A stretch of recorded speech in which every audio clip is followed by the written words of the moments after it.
Alors, bienvenue à toutes et à tous. Bienvenue pour la deuxième conférence webinaire de notre cycle sur les approches psychologiques des phénomènes de radicalisation.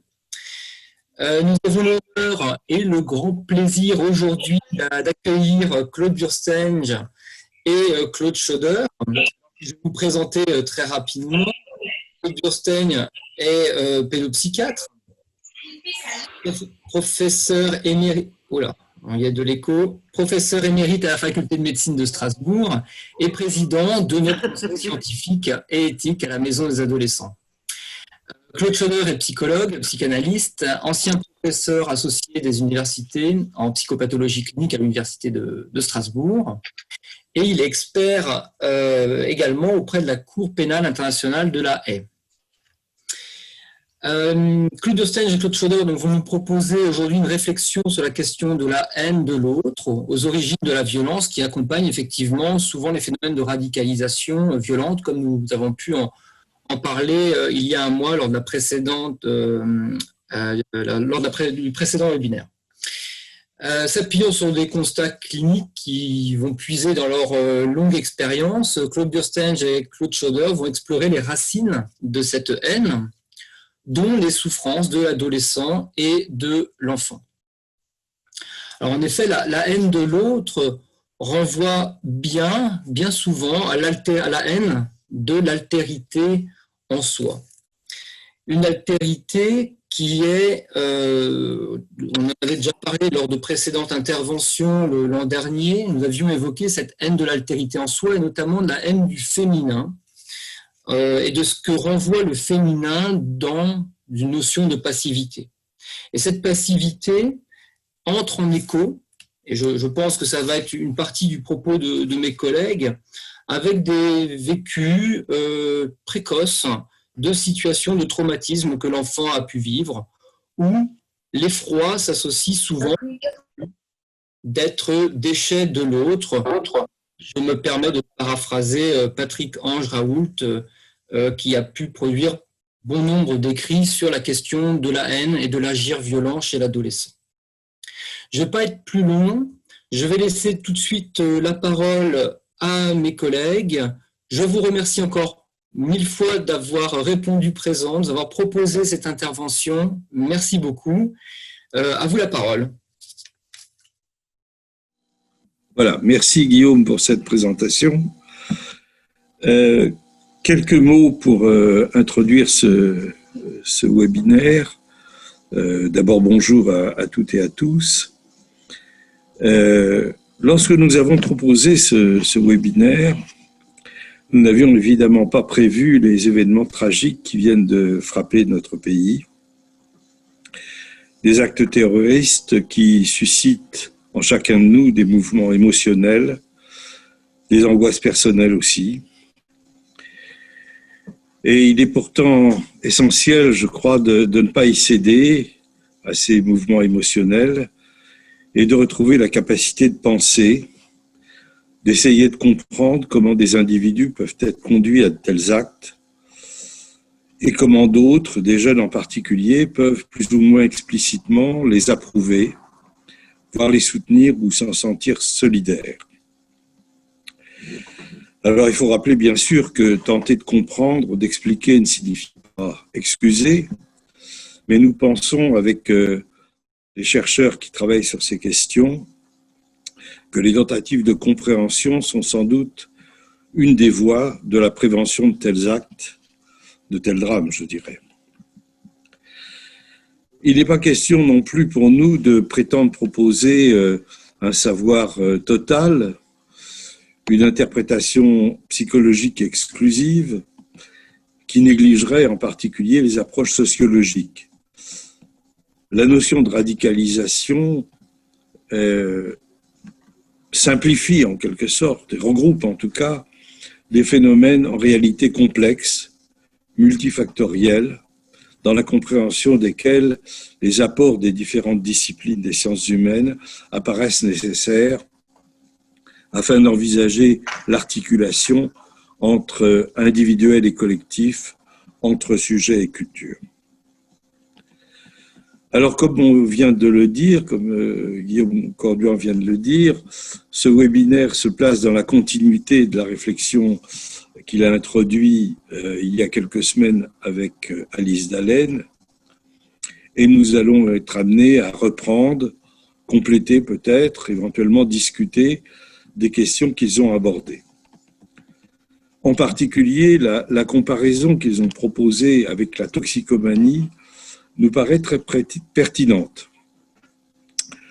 De même qu'on peut comprendre les phénomènes de dépendance à des substances comme la rencontre d'une problématique personnelle avec un produit et ses effets, on peut, de façon analogue, aborder les phénomènes que recouvre la notion de radicalisation, comme la rencontre d'une problématique subjective avec des facteurs sociaux et culturels, la marginalisation, la stigmatisation sociale, la polarisation, tout ceci est assez connu, et aussi avec des discours et des images que rencontre le sujet. Il faudrait d'ailleurs préciser ce qu'on entend par radicalisation. Il y a sans doute des nuances à faire entre l'adhésion ou la justification plus ou moins explicite d'actes terroristes, voir les réactions de certains jeunes, le refus des hommages après les attentats contre Charlie Hebdo, ou plus récemment encore à propos de l'assassinat de Samuel Paty. Donc ça, c'est un type de radicalisation déjà, peut-être. D'autre part, l'intérêt, voire la fascination pour les discours djihadistes. À un autre niveau encore, l'adoption de pratiques religieuses rigoristes. Et enfin, des passages à l'acte, qu'il s'agisse de tentatives de départ à l'étranger ou pire encore de participation à des actes terroristes. Donc, des différences à faire entre ces différents niveaux, je dirais, mais il s'agit aussi de s'interroger sur les transitions, les voies de passage d'un phénomène à l'autre pour tenter d'en discerner des pistes de prévention. Dans le webinaire précédent, Guillaume Corduan a évoqué des cas dans lesquels ces comportements de radicalisation pouvaient s'inscrire dans une pathologie psychiatrique caractérisée. Mais comme il l'a rappelé, ces cas sont loin de correspondre à la majorité de ce qu'on rencontre, des cas que rencontrent les intervenants dans ce domaine. Il ne s'agit donc pas d'envisager la radicalisation comme une pathologie nouvelle.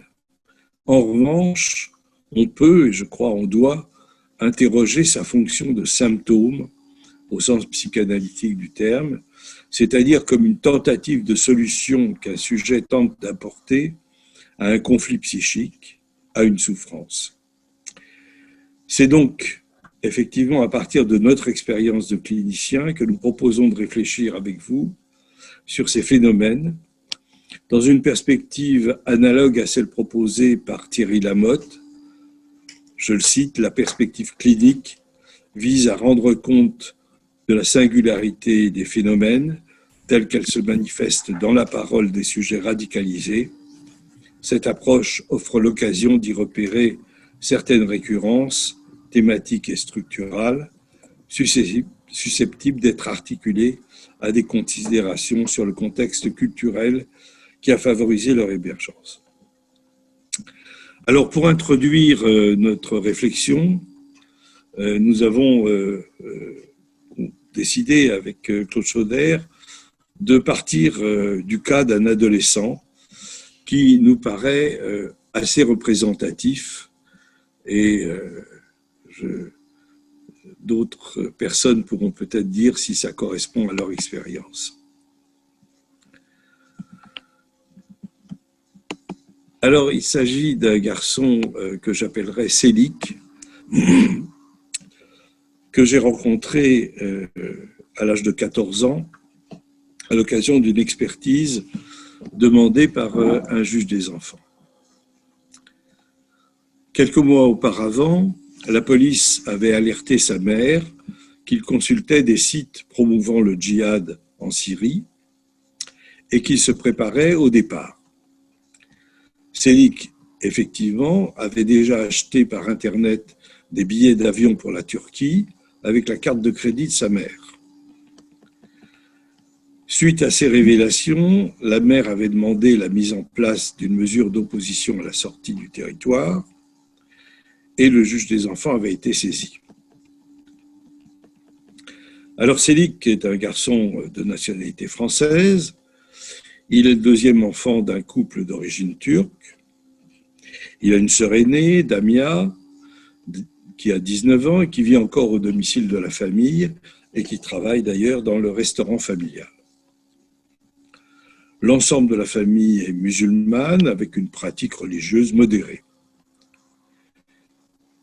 Un point à remarquer, quand Çelik était âgé de 8 ans, son père est décédé d'une maladie chronique qui avait débuté en fait peu avant la naissance de l'enfant. Et de fait, Çelik a toujours connu son père malade, dans l'incapacité de travailler et devant rester le plus souvent alité.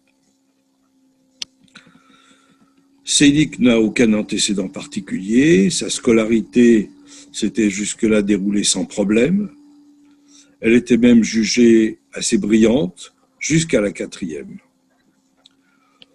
On le décrivait comme un enfant intelligent, mais un peu dans son monde, mais sans que cela ait justifié de consultations spécialisées. C'est à la fin du premier trimestre de la 4e qu'on a signalé l'apparition de comportements indisciplinés en classe. Les enseignants du collège signalaient que Çelik faisait le clown, ne travaillait plus, et l'année suivante, en 3e, la chute des résultats scolaires s'est accentuée. C'est aussi au cours de l'année de 4e que la famille a noté un intérêt croissant de Çelik pour la religion. La mère, qui s'inquiétait déjà de l'attrait de Çelik pour des jeux vidéo assez violents, a remarqué que son fils faisait des recherches sur Internet sur des sites islamistes. Elle a vu aussi qu'il regardait des vidéos qu'elle qualifie d'extrêmes. À la suite de ces constatations, elle a demandé à un oncle paternel de le raisonner et de le ramener à une pratique religieuse plus modérée. Ça a été sans effet, et même après cet entretien avec l'oncle, il a refusé de lui parler. Alors quand j'ai vu Çelik, le début de l'entretien a été assez difficile. Il répond avec une certaine réticence, il manifeste par des gestes d'agacement son opposition au fait d'être dans ce bureau. Il dit qu'il a peu de contact avec d'autres jeunes, il n'aime pas trop sortir parce que les autres parlent, comme il dit, de choses pas bien. Il n'a pas envie de sortir avec des filles. Il dort assez peu car il passe une partie de la nuit à communiquer sur son téléphone. Cette année, il s'est mis à la boxe pour s'améliorer physiquement, dit-il. Et puis, l'entretien progressant quand même, il finit par expliquer qu'au cours de la 4e, lui est venue la pensée que le plus important était le paradis et les enseignements du prophète. Alors qu'il n'avait jusque-là guère de pratique religieuse, il a commencé à faire les prières régulièrement. Il s'est mis à étudier assidûment le Coran, qu'il a appris à lire, dit-il, grâce à un imam sur Internet. Au début de la 3e, il a commencé à fréquenter régulièrement la mosquée turque de son quartier, puis pour des raisons, dit-il, de distance, il a changé pour une autre mosquée, où il dit avoir fait des connaissances, puis il a de nouveau changé pour une autre mosquée, mais il affirme qu'il n'a subi aucune influence particulière dans ces différentes mosquées. En fait, d'après ses dires, ce sont des reportages sur des jeunes Européens partant pour le djihad qui ont suscité son projet de partir lui aussi. Et il dit, ici c'est un état de mécréants, Maintenant, il y a le califat, il faut y aller. C'est via Facebook qu'il a pris des contacts avec des gens en Syrie qui l'ont encouragé. Il comptait rejoindre la Syrie depuis Istanbul par bus. Il avait prévu de vendre sa PlayStation et son téléphone pour financer son voyage. Petit à petit, il devient plus prolixe, mais son discours devient un peu confus. Il s'anime et son discours se centre sur des thèmes religieux. Il cite des hadiths. Il veut se conformer aux ordres d'Allah. Il ne veut plus aller dans le magasin d'un de ses oncles parce qu'il y a de l'alcool. Les versets coraniques et les hadiths qu'il a plus ou moins appris par cœur et qu'il prend de façon littérale sont pour lui la seule vérité à laquelle il adhère totalement. On apprendra par sa mère qu'il insiste pour qu'elle et sa sœur se voilent. Il reproche violemment à sa sœur de parler aux hommes qui fréquentent le restaurant où elle travaille, et il dit qu'en l'absence du père, c'est lui qui est l'homme de la maison et qui doit faire respecter la moralité. Donc ce premier examen, qui n'a pas révélé de symptômes caractérisés d'un trouble psychiatrique, montre quand même que la pensée de cet adolescent est totalement envahie par la thématique religieuse. À la suite de ce premier examen, un examen psychologique a été proposé en complément. Il a confirmé que c'était un garçon d'intelligence tout à fait normale. Il n'a pas non plus révélé au test projectif de signes nets de pathologie psychiatrique, mais tout de même, ces tests projectifs font apparaître une fragilité narcissique, une structuration névrotique de la personnalité à tendance obsessionnelle, avec un repli sur soi et un surinvestissement de la mentalisation. Dans le discours qu'il développe au cours de l'examen psychologique, il n'y a pas de place pour l'autre, sauf peut-être la mère.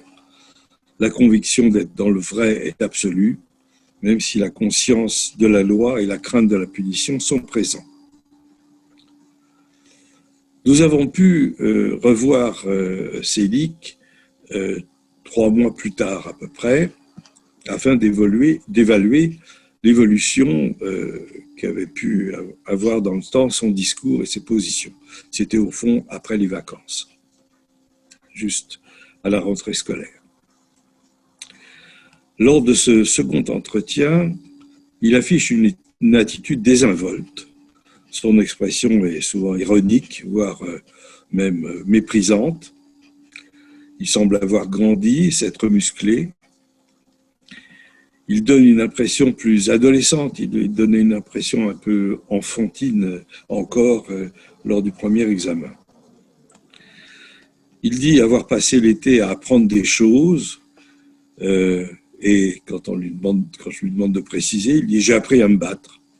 À la boxe, qu'il avait déjà commencé à pratiquer, il a ajouté le free fight, qui associe toutes les techniques des arts martiaux.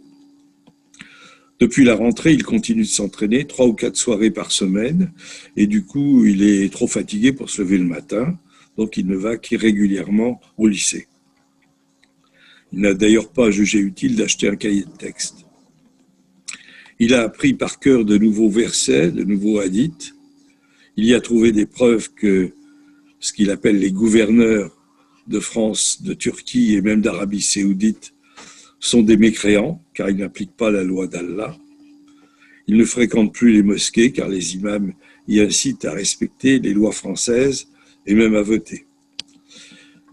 Il s'informe de l'actualité uniquement via Facebook, et on parlait à ce moment-là de la décapitation d'un otage français au Moyen-Orient, et il déclare il a eu ce qu'il méritait, puisqu'il n'est pas musulman.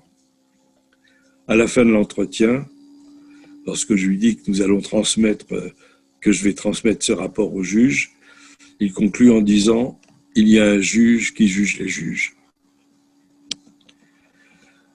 Donc, on voit que les tendances psychorigides se sont accentuées avec le temps.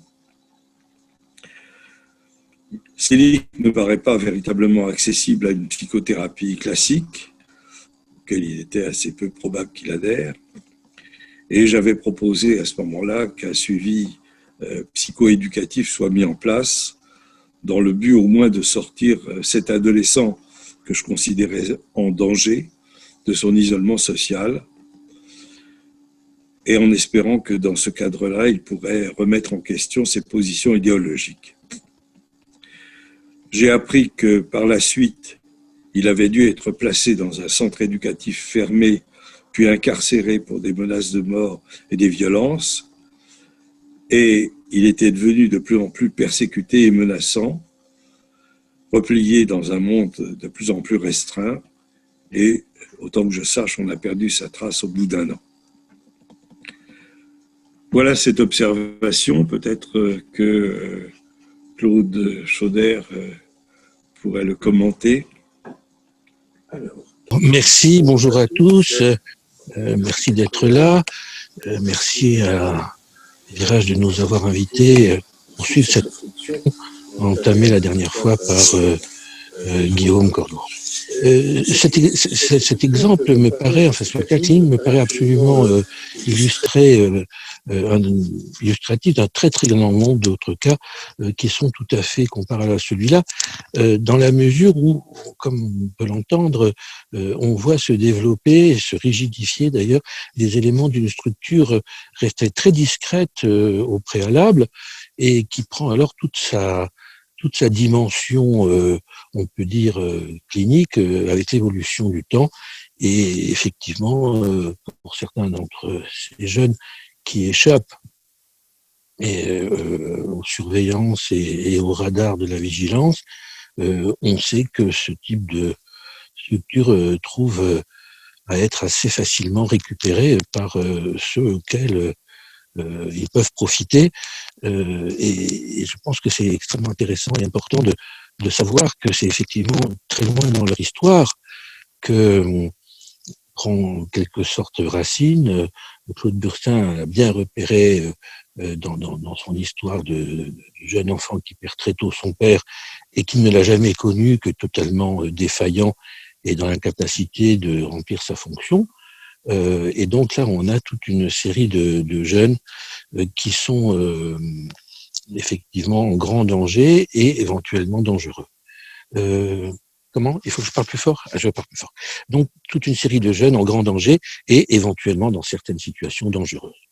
Je voudrais développer ce point et ces éléments qui se réfèrent à des structures très fragilisées très tôt. Je vais reprendre ce point peut-être un peu plus tard, mais je voudrais tout de suite dire que parmi les jeunes que nous avons devant nous, il y en a beaucoup qui sont également dans une souffrance dont on pourrait dire qu'elle est bien plus banale et bien plus fréquente, si on peut dire, de par la banalité, si on veut dire, de la colère qui sourd en eux à partir de l'adolescence. Autrement dit, 2 points. Celui que ce cas évoque, et puis le second qui réfère davantage à des problématiques plus spécifiquement adolescentes, au sens où elles naissent quasiment à l'adolescence, dans une très très grande banalité de ce phénomène de la colère que beaucoup d'adolescents vivent, pas seulement radicalisés. Donc voilà, ce sont ces 2 points que je pense qui seraient intéressants, sur lesquels je pense intéressant que nous nous arrêtions. Cette colère comme extrêmement banale, mais néanmoins susceptible de créer des vocations dès lors qu'il y a des mouvements idéologiques prêts à les récupérer. Oui, je crois que effectivement on peut reprendre ici les éléments, comme tu disais, d'une certaine banalité au fond, car avant tout, je dirais que Selig est un adolescent, et je crois que toutes les observations, tous les travaux qui ont été faits montrent bien que c'est au moment de l'adolescence que cristallise en quelque sorte ces problématiques qui peuvent conduire à la radicalisation. Alors, au fond, tout ce qu'on a pu apporter comme réflexion depuis ces dernières années, depuis pas mal d'années, sur l'adolescence est clair assez bien. L'adolescence, c'est un moment crucial dans le développement, dans la formation psychique, qui confronte le sujet à toute une série de transformations. Alors, il y a bien sûr les transformations d'ordre biologique, somatique, corporel, qui sont liées à la pression pubertaire, mais qui sont assez souvent vécues par les adolescents comme inquiétantes ou du moins insatisfaisantes, même si elles sont en même temps désirées et attendues. Ces transformations remettent en cause les repères dans l'image inconsciente du corps et du schéma corporel, qui sont les bases de l'identité narcissique. Et c'est ce qu'on entend déjà chez ces insatisfaits de son corps, qu'il veut muscler, qu'il veut rendre invulnérable, voire devenir une arme de combat. L'adolescence, donc, implique une adaptation à un corps nouveau, un corps en sexuation, un corps apte à procréer, et donc avec une entrée de la génitalité qui va situer l'adolescent à égalité avec l'adulte. Mais ces changements qui s'imposent en quelque sorte peuvent être source d'angoisse et en tout cas remettre profondément en cause l'équilibre narcissique et les bases identitaires. En corrélation avec ces changements somatiques, il y a une transformation de la structure psychique, transformation qui est liée à l'émergence ou la réactivation, on peut dire plutôt, des pulsions libidinales associées à l'éveil sexuel et qui viennent bouleverser l'équilibre relatif qui s'était établi à la période de latence et qui avait permis à l'enfant de lier l'énergie pulsionnelle dans des représentations assez stables. C'est en même temps une phase de répétition parce que les investissements objectaux de la première enfance sont en quelque sorte revisités, réactivés, la névrose infantile, l'Édipe, et aussi des éléments plus archaïques, et on reviendra peut-être là-dessus sur ce qui caractérise le premier développement et qui se réactualise en quelque sorte dans le mouvement de l'adolescence. Donc c'est tout un processus complexe, assez étalé dans le temps, qui est source de tension, d'angoisse, vécu avec plus ou moins d'acuité, mais qui suscite aussi des mécanismes de défense, alors souvent efficaces, l'intellectualisation dans lequel se lancent certains adolescents, d'autres mécanismes de défense plutôt productifs, mais au contraire parfois destructeurs, voire mutilants, comme on le voit par exemple dans les troubles des conduites alimentaires, dans certaines conduites de risque, dans des comportements suicidaires, dont on connaît la fréquence à cette période-là. Et puis ce changement important, le fait d'accéder à un corps mature, va aussi obliger à un réaménagement des relations externes, à une prise de distance physique avec les parents, un détachement qui apparaît comme une nécessité du passage vers l'âge adulte. À la puberté, les liens se trouvent sexualisés et du coup conflictualisés dans la réalité des relations avec l'entourage. Je ne sais pas si tu seras d'accord avec ces éléments. Oui, je suis tout à fait d'accord. Et c'est vraiment ce background, cet ensemble d'éléments qu'il faut absolument garder en mémoire quand on commence à parler des adolescents. Je reconnais que c'est beaucoup trop peu connu, contrairement à ce qu'on peut imaginer. Et quand on entend les commentaires aujourd'hui autour des sauvageons, des sauvages et des barbares, et que sais-je encore, on perd complètement de vue que l'adolescent, il tombe pas du ciel. L'adolescent, c'est pas un phénomène qui éclate comme ça, qui tombe comme un orage dans un grand ciel bleu. C'est une histoire et c'est un élément d'histoire, et parler de l'adolescence ex nihilo, c'est une très grosse erreur qui conduit d'ailleurs à de véritables fautes en matière de prise en charge, d'une part, et puis de prévention. On en reparlera peut-être si on a un peu de temps tout à l'heure. Donc je pense que c'est absolument capital de garder ces éléments en perspective. Et si je peux simplement articuler par rapport à ce public que je connais un petit peu, pour avoir reçu pas mal de jeunes pris dans les affres de l'adolescence, c'est aussi de façon extrêmement banale et courante, et ceci depuis la nuit des temps, puisque la littérature le décrit extrêmement bien et depuis longtemps, c'est le temps où le sujet se saisit de lui-même et qu'il peut reconvertir les colères dont l'adolescence que l'adolescence provoque en lui, ne serait-ce que la colère du changement, le déchirement du jeune garçon tiraillé par son Oedipe entre son désir de rester dans les bras de sa mère ou la fille par rapport à son père, et puis le désir de s'en arracher. D'ailleurs, vous connaissez ce mouvement des épaules d'une fille ou d'un garçon auquel son parent de l'autre sexe met son bras sur son épaule, et comment il doit s'en dégager physiquement par un mouvement qui choque souvent les parents, et qui est un mouvement qui nécessite une certaine violence pour ne pas justement rester collé. Donc il faut que je me détache avec cette espèce de recul physique qui dit bien combien c'est difficile de quitter l'enfance et ses liens affectifs. Donc cette colère est souvent culpabilisante, parce que l'adolescent n'est pas toujours très, très content de lui, et en même temps poussé à ça.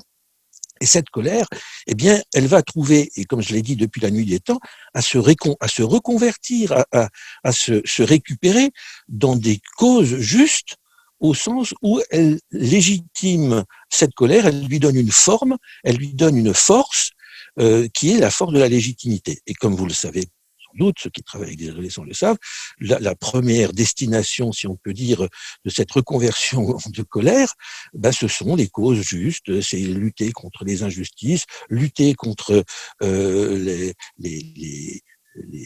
maltraitances faites à toutes sortes de populations et toutes sortes de personnes, et jamais on ne trouve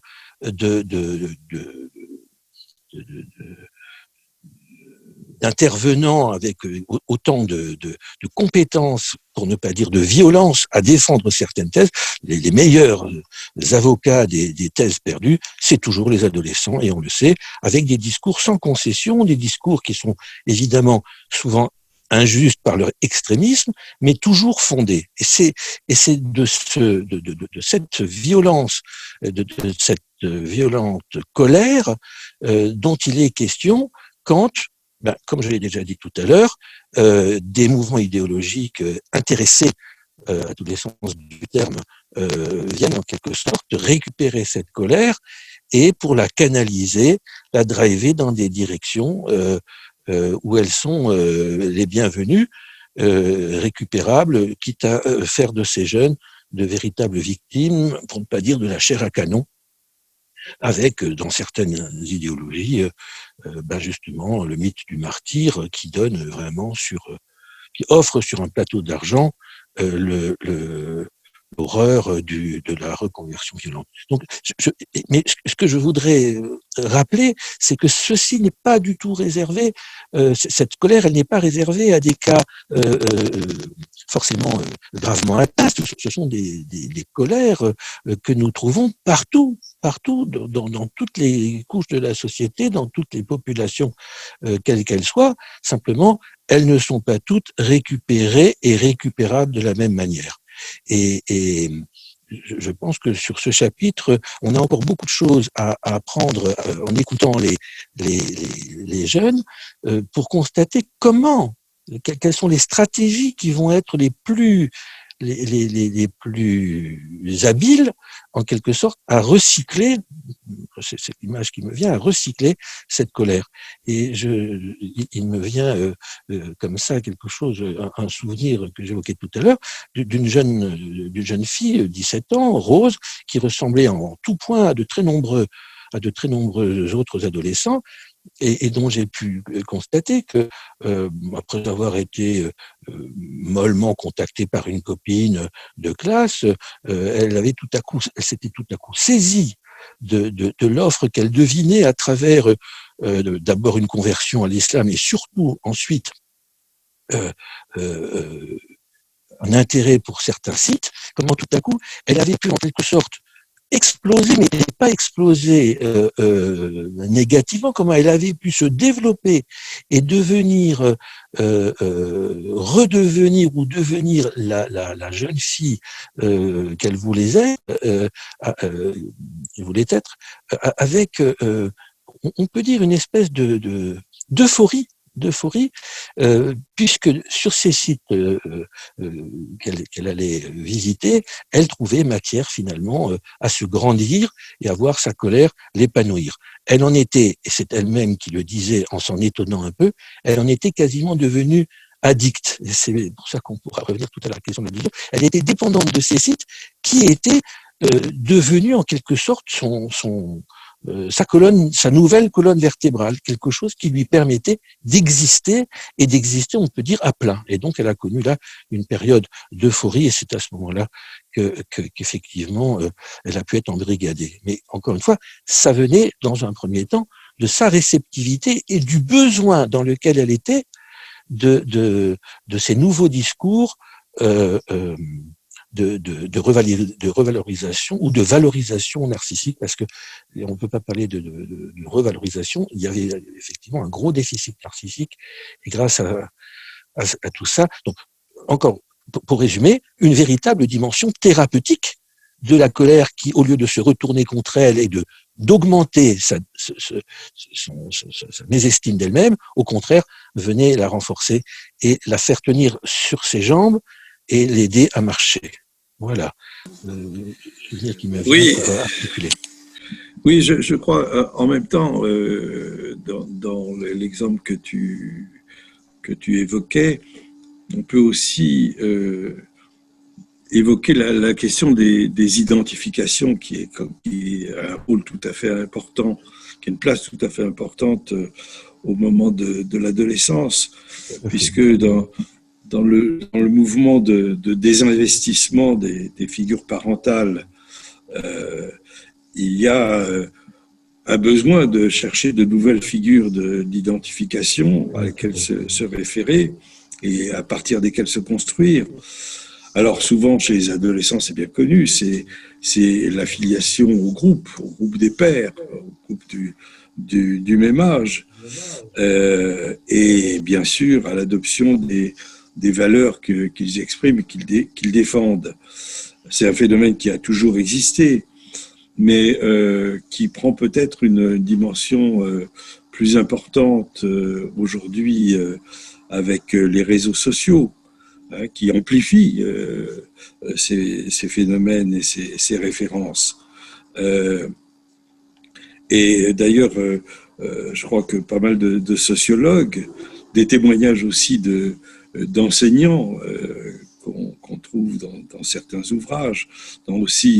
J'ai revu récemment un document qui remonte à 3-4 ans, qui s'appelle Professeur en territoire perdu de la République, et qui, à travers les témoignages d'enseignants, montre combien dans certains quartiers en particulier, les théories complotistes, le sexisme, le racisme et même les tendances islamistes tendent à constituer une espèce de fond culturel commun des adolescents auxquels ces professeurs sont confrontés, auxquels ils ont affaire. Donc, il y a là des phénomènes aussi d'identification qui sont banales d'une certaine façon, mais qui peuvent prendre une dimension assez dangereuse.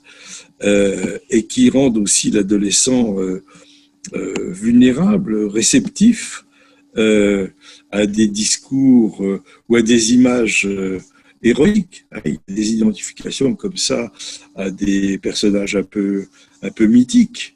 Alors, il y avait les acteurs de cinéma autrefois peut-être, ou d'autres personnages mythiques. Maintenant, il y a peut-être pour certains des djihadistes avec tout ce qu'on a appris sur la manière très, très habile de mettre en scène la propagande par ces réseaux. Peut-être poursuivre avec l'évocation d'un exemple facile auquel on accède facilement parce que c'est toujours un ouvrage qui est disponible et qui m'a paru assez intéressant par la description par le sujet lui-même de sa trajectoire. Je pense à David Vallat dans son petit ouvrage Terreur de jeunesse et qui a le mérite, si on le lit très attentivement, de montrer d'une part ce qui peut en être de cette problématique adolescente et comment l'adolescence est amenée à vivre, et également de façon plus discrète ce qui peut en être de l'antériorité, enfin du passé plus discret de ce garçon, et qui montre finalement toute la complexité du travail face justement à la recherche de solutions toutes faites. Mais j'insiste encore une fois, comme vient de le dire Claude, ça a toujours existé, hein, et ces phénomènes d'identification nous posent une question tout à fait fondamentale, à savoir qu'est-ce qui se passe dans nos sociétés pour que les jeunes ne trouvent plus, en tout cas un certain nombre de jeunes, des figures identificatoires autres que celles qui peuvent les conduire à des extrémités, à une radicalisation inquiétante. Et comment il se fait que, comme le développait Guillaume Cordouan la dernière fois, comment il se fait que l'offre de la radicalisation trouve autant de demandes, hein, puisqu'il s'agit de rapport offre-demande, comment il se fait que cette offre intéresse davantage que d'autres qui existaient autrefois et qui fonctionnaient finalement relativement bien, même si on a connu une époque où beaucoup d'adolescents n'hésitez pas à prendre des risques extrêmement importants. Mais pas de la même manière qu'aujourd'hui, et ça pose la question de la pauvreté de l'offre de nos sociétés occidentales et la pauvreté de ce que peut-être nous n'arrivons pas à proposer de suffisamment attractif et attrayant par rapport aux problématiques des jeunes d'aujourd'hui. Donc ça, c'est une question sur laquelle on pourra peut-être revenir dans le débat.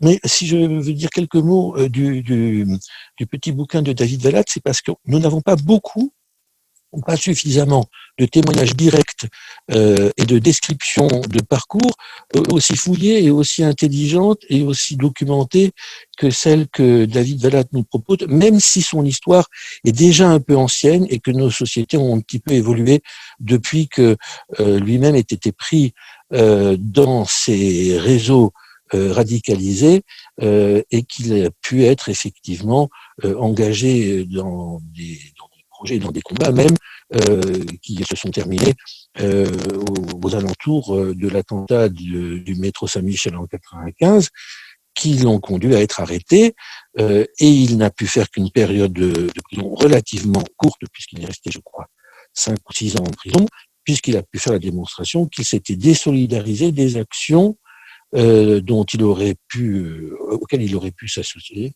En l'occurrence, il a refusé de participer aux attentats.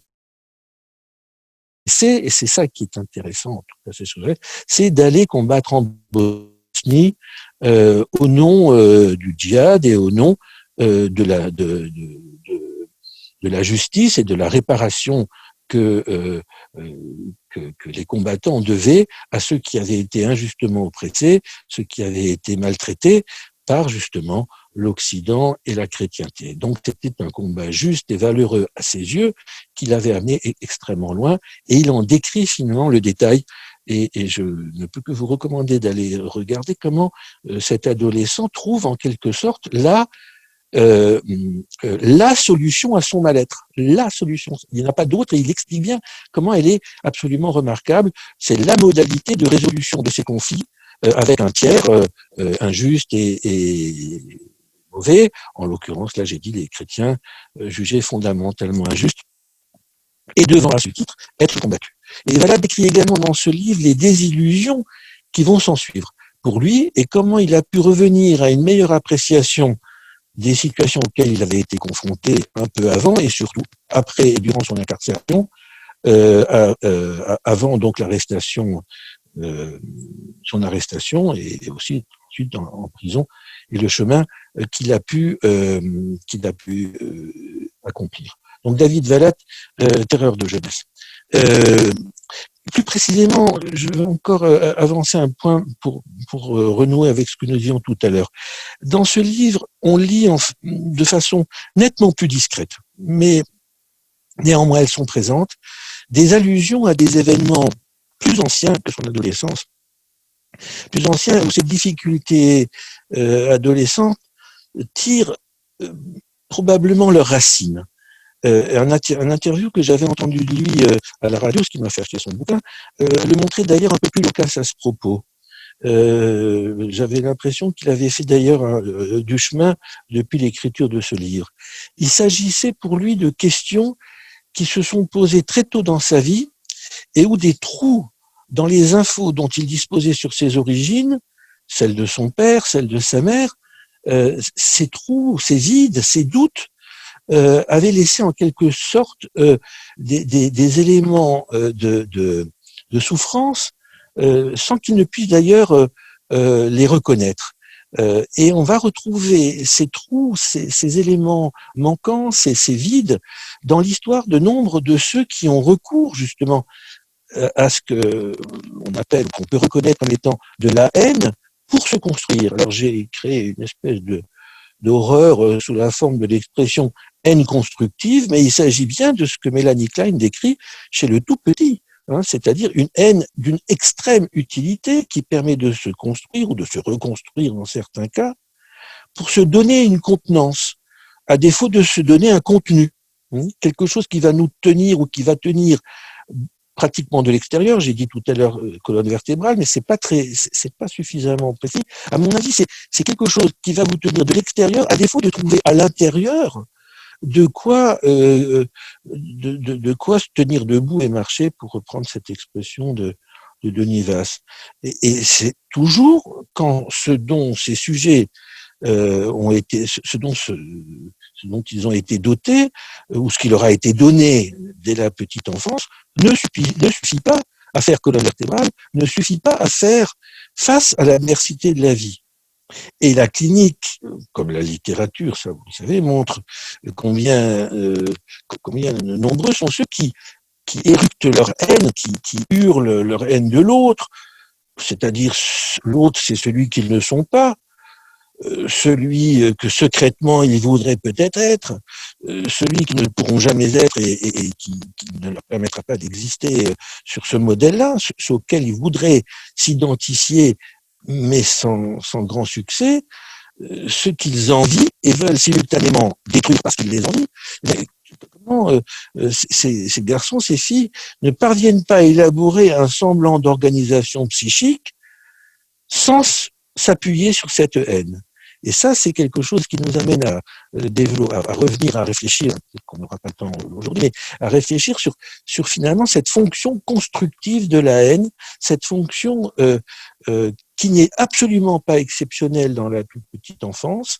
Elle n'est pas l'apanage exclusif des grands malades mentaux, elle est constitutionnelle, elle est présente, comme je vous l'ai dit, dès la petite enfance, et Sigmund Freud, et après lui Mélanie Klein, particulier dans ses essais de psychanalyse, et d'autres encore ensuite, ont montré finalement que si l'amour naît dans la famille, la haine aussi, et que Claudia a fait allusion tout à l'heure, il y a là quelque chose qu'il nous faut absolument reprendre et dont il nous faut absolument tenir compte quand on a affaire à ces sujets dont on voit bien que la haine, à qui la haine est absolument indispensable. Haine primordiale, on peut l'appeler de toutes sortes de manières. Les lacaniens ont fait référence à ce qui, du côté du réel, pouvait susciter la haine. Je pense, moi, que là, il y a dans cette question de la haine des points qu'on peut développer et qu'il faut garder en perspective quand nous prenons en charge ces jeunes, que ce soit sur le plan éducatif ou sur le plan psychothérapique ou sur le plan psychanalytique, là où habituellement on a tendance à tenir des discours qui édulcorent, qui veulent arracher la haine comme on arrache une mauvaise dent, là où c'est au contraire quelque chose qu'il s'agit de comprendre pour pouvoir éventuellement permettre aux jeunes d'y substituer autre chose. Mais ça, on y viendra tout à l'heure. Voilà, je voulais juste insister sur ce point que, même très discrètement, chez David Vallat, et on le retrouvera ailleurs, comme dans les trous, les manques, tout ce qui, du côté des origines, peut se révéler en quelque sorte propre, non seulement à susciter la haine, mais à empêcher que celle-ci ne disparaisse, parce que je dis sa banalité à cette haine, elle est constructive jusqu'à un certain point. Et puis à partir d'un certain âge, l'enfant peut passer à autre chose et se débarrasser, si on peut dire, de cette haine structurante parce que d'autres processus se mettent en place. Ce qui n'est pas le cas chez ceux dont on voit que la haine va rester en quelque sorte référentielle, ou elle va renaître au moment de l'adolescence pour leur permettre de continuer. Un peu les grands auteurs que cet aphorisme de Freud, l'objet naît dans la haine, hein, pour bien montrer combien la haine effectivement est aux origines même de la relation à l'autre, puisque c'est dans la perception du manque que l'enfant, pour Freud, mais aussi pour Mélanie Klein, comme tu le rappelais, reconnaît l'existence d'un autre, d'un objet total en face de lui, et doit se constituer par rapport à cela. Mais il doit, dans la suite du développement, lier cette haine à des investissements positifs, l'ambivalence étant consubstantielle, je dirais, à toute relation d'objet. C'est vraiment intéressant de relire Mélanie Klein à ce sujet. Il y a vraiment des pages tout à fait étonnantes quand elle montre combien, après Freud, combien celui qui manque à l'appel, celui qui, en l'occurrence celle qui manque à l'appel, parce qu'il s'agit le plus souvent de la mère nourricière, comment très rapidement elle peut être en quelque sorte la figure honnie, la figure abjecte qu'on va retrouver des années plus tard avec les mêmes discours. Et parfois, certains lapsus qui sont tout à fait intéressants quand tout à coup, un garçon se met à parler au féminin de quelqu'un qu'il déteste et qui est, là en l'occurrence, je pense à un chef d'établissement qu'il avait sanctionné, et tout à coup, il parle au féminin. Et c'est très intéressant de l'entendre et de l'interroger à qui il fait référence là, et comment il est perplexe devant cette féminisation d'une figure hautement masculine et hautement investie paternellement et haïssable. Donc on voit comme ça se superposer des figures paternelles et maternelles, et comment cette haine vient ressurgir là comme si elle était là bien au chaud pendant toutes ces années. Je pensais, puisqu'on parlait de Mélanie Klein, à un concept qui a probablement une certaine pertinence dans les questions dont nous parlons, qui est le concept d'identification projective, hein, c'est-à-dire un processus, un mécanisme de défense pour Mélanie Klein, qui consiste à projeter dans l'objet des parties, notamment des parties mauvaises de soi-même, hein, dans le langage kleinien. Hein. Et je crois que c'est assez pertinent dans ces questions de racisme, de radicalisation, de penser de cette façon de projeter dans l'autre des sentiments, des affects qu'on ne veut pas reconnaître en soi-même, en quelque sorte. C'est intéressant de filer les comparaisons, de continuer à réfléchir à finalement la proximité entre les phénomènes de racisme, de xénophobie, d'exclusion et les phénomènes de radicalisation qui sont structurellement tout à fait comparables avec ces problèmes de l'identification projective, etc.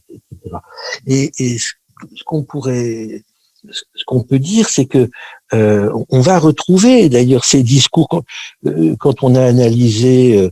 Il y a un très bon travail de Laval sur racisme et réflexion psychanalytique en temps moderne, déjà quelques années. Et Laval faisait comme ça un parallèle avec ce qui avait pu se passer avec le Ku Klux Klan. Il avait fait des études sur les discours de ceux qui avaient pu faire l'objet d'interviews et d'arrestations, le protocole de police, de ce qu'ils pouvaient raconter.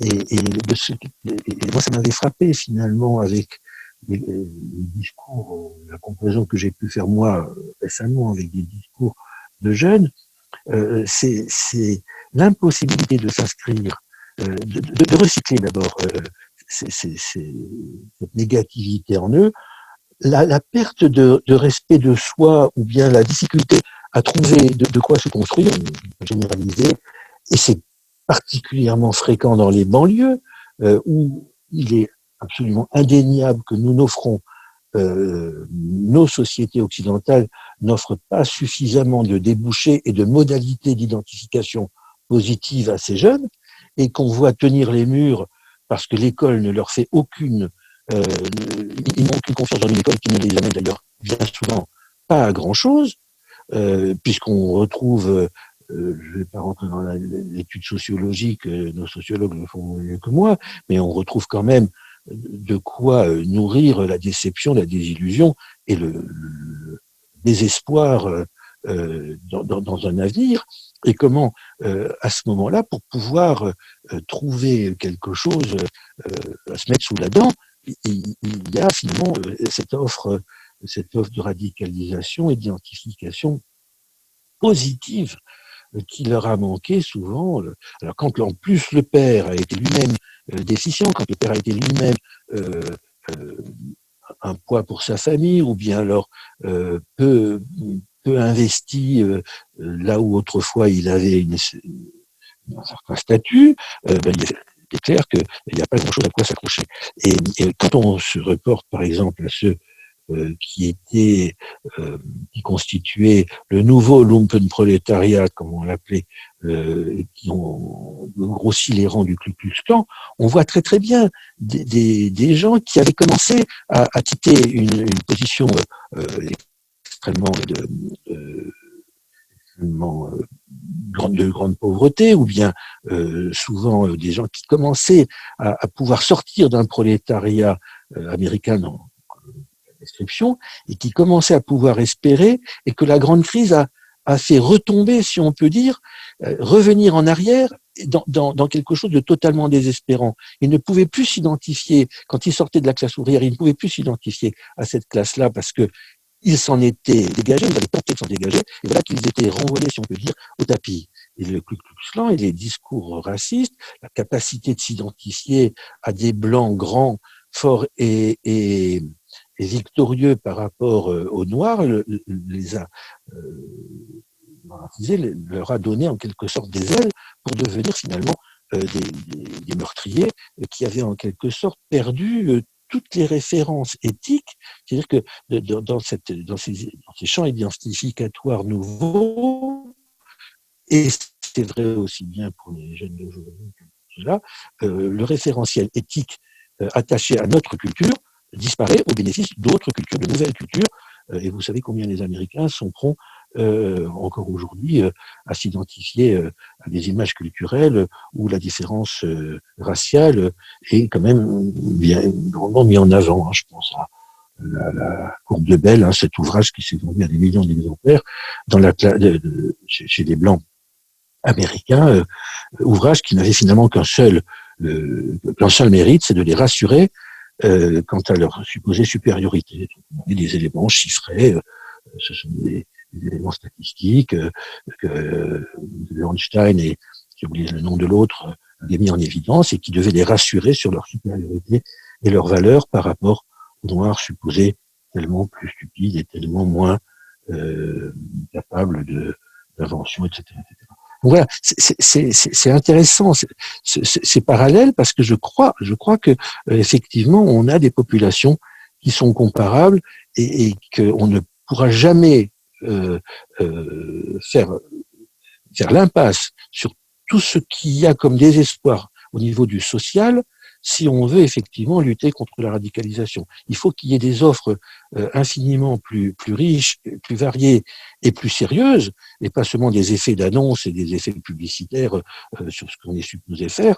Il faut que ces jeunes puissent faire confiance à l'école et que, comme le montrent certaines études, des garçons intelligents, tu le disais pour ce jeune homme que tu expertisais, je le voyais pour Rose qui avait été une très bonne élève, on le voit très très bien aussi avec David Vallat, des éléments tout à fait intelligents, mais à qui la proposition sociale actuelle dans nos pays ne pèse pas lourd, pour lesquels cette proposition ne pèse vraiment pas lourd. Et si on ne prend pas cette dimension en cause, sans aucun misérabilisme évidemment, je pense que on ratera une grosse partie de notre projet de lutte contre la radicalisation. Cet élément ne peut absolument pas être mis en doute. Il n'empêche qu'un vrai travail psychothérapique et éducatif reste envisageable, avec de bonnes chances, il me semble à moi, je sais pas ce que tu en penses, des bonnes chances d'aboutir, dès lors que, comme je l'ai dit tout à l'heure, il y a certes des garçons, des filles en très grande souffrance depuis longtemps. On peut même faire des hypothèses sur des structures qui peuvent éventuellement être psychotiques, voire même pervers. Hein. On avait entendu quelques terroristes tenir des propos qui fleurent bon la structure perverse, mais c'est de loin pas la très grande majorité, de loin pas. Hein. Il y a beaucoup plus de jeunes qui sont en souffrance dans un registre névrotique, et pour lesquels un travail de psychothérapie a de bonnes chances d'aboutir si on crée les conditions qui peuvent le permettre. Oui, tu as fait allusion tout à l'heure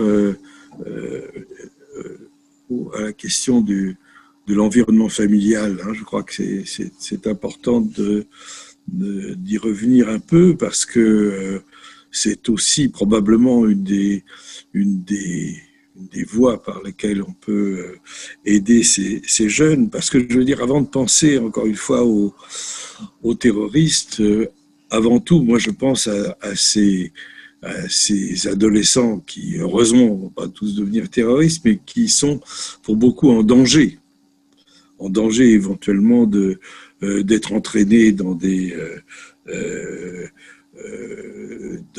groupes radicaux, éventuellement de tenter des départs comme Selig. Hein. Moi, je l'avais vu d'abord comme un adolescent en danger. Et donc, il y a la question de la famille. Quand on voit ces adolescents donc encore jeunes, et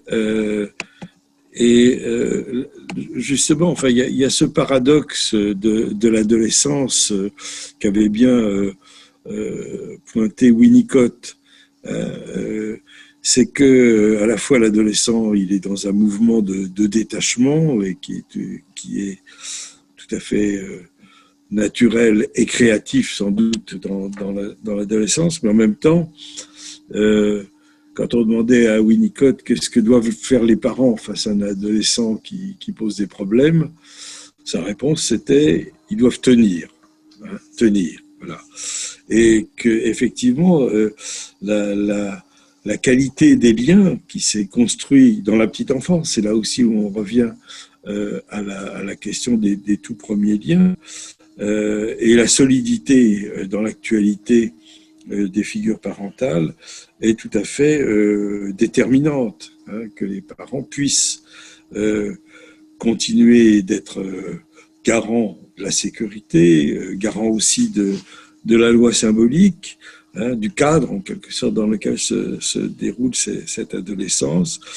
Et on sait bien que beaucoup de parents aujourd'hui sont en difficulté pour de multiples raisons pour assumer son rôle, et qu'il y a sans doute un travail à faire pour les aider, des soutiens à la parentalité, parce que je crois qu'on a beaucoup tendance à stigmatiser au fond les parents par rapport aux débordements divers des adolescents. Donc je crois qu'il y a là, je ne sais pas si tu seras d'accord avec ça, un élément important. Difficile de ne pas être d'accord avec ça, surtout quand on est très engagé du côté de la petite enfance, comme je le suis moi, et surtout quand on sait que par rapport à la question de l'offre et de la demande dont on parlait tout à l'heure, qu'elle soit l'offre toxicomaniaque ou l'offre du produit ou l'offre d'un discours radical, à y regarder de plus près, on se rend compte qu'effectivement, si cette offre fonctionne dans la très grande majorité des cas, c'est qu'il y a autre chose qui manque. Il y a quelque chose qui manque, et ça manque du côté, effectivement, de l'environnement parental et structurant, éducatif, mais pas seulement éducatif, très très précoce. Et il me semble absolument évident que c'est en investissant très tôt le champ de la pédagogie curative, comme on disait autrefois, mais à mon avis de façon beaucoup plus saine, parce que pédagogie curative il paraît être un terme qui pose plus de problèmes qu'il ne règle, mais du côté de l'accompagnement des parents, l'accompagnement très précoce, un accompagnement qui n'est même pas d'ailleurs éducatif, mais un accompagnement déjà de soutien à la subjectivité individuelle des parents et à leur parentalité.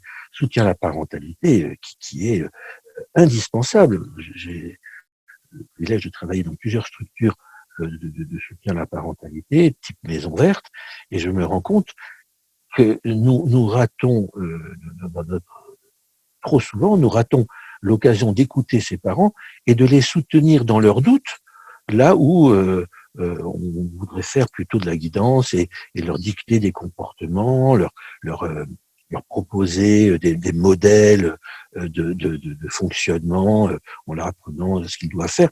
Mais si on les écoutait, on se rendrait compte des questions qu'ils se posent et comment on peut les aider, eux, à résoudre ces questions, à trouver leur propre réponse et d'une certaine manière poursuivre leur travail de parents en retrouvant la confiance qu'ils pourraient avoir en eux, là où trop souvent ils sont démobilisés, plutôt mal jugés par certains travailleurs sociaux ou même certains psy, il faut le dire, et où on voudrait les redresser pour qu'ils fassent mieux leur boulot.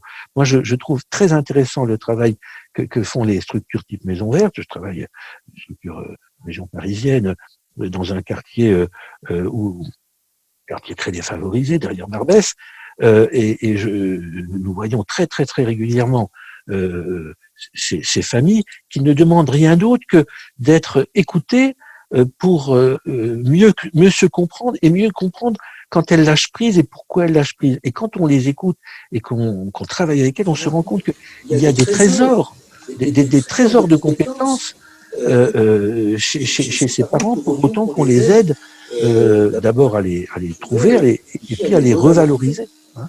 Et je pense que de ce point de vue-là, dans certaines de nos banlieues, il y a un immense travail à faire et qui n'est pas fait ou qui n'est pas suffisamment fait. Où je pense qu'il y a vraiment des travaux qui ont fait la démonstration de ce qu'ils permettent et ce qu'on pourrait espérer aujourd'hui. En tout cas, je suis absolument d'accord avec toi. Il y a un très très gros travail à faire pour que justement ces souffrances précoces, ces troubles relationnels précoces, comme on les appelle maintenant, soient minimisés grâce à un travail parent-enfant ou enfant-parent. Est-ce qu'on peut peut-être lancer la discussion et proposer s'il y a des questions, à moins que d'autres choses. Alors, donc,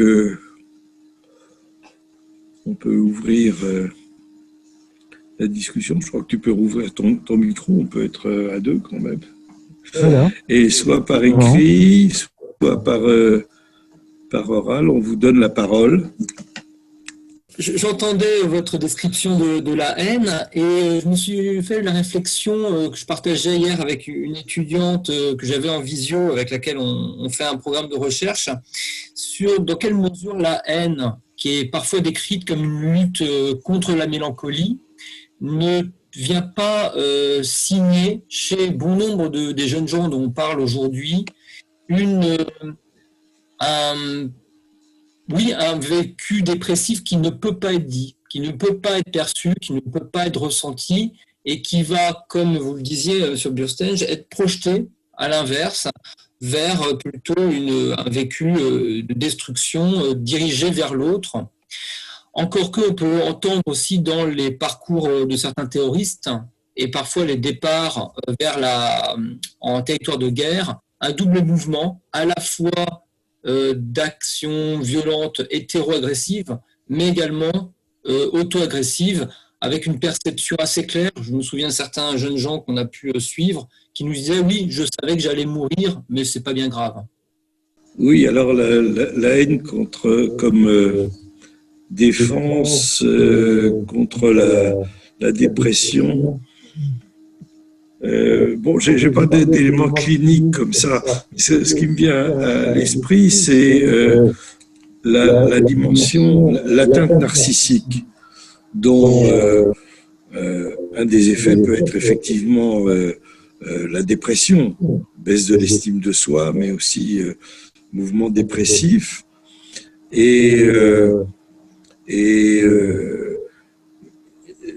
la vulnérabilité narcissique peut effectivement donner lieu à des sortes d'effondrements, mais aussi, je pense aux travaux d'un psychanalyste américain qui s'appelle Kernberg, qui a beaucoup travaillé là-dessus, donner lieu au contraire à la construction d'un